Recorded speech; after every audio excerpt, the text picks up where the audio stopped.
salad, lettuce,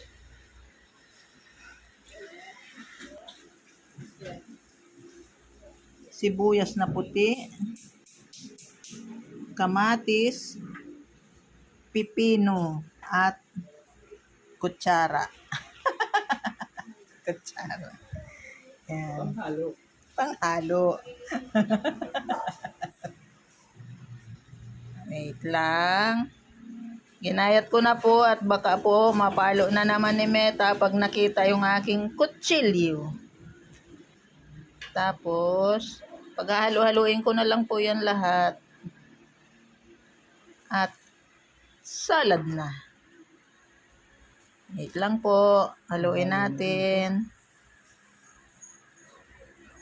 Ito po, ang gagamitin ko po ay century tuna. Ito lang talaga. Wag ang ibang tuna. Kasi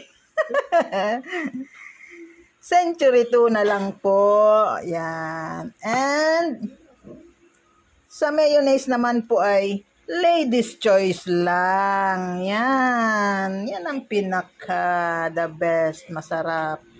Kaya kahit po maliit lang, malasang-malasa na siya. Yan. Yan lang pong gamit ko. Nalagyan ko na po ng kaunti yung tira ko nung nakaraan.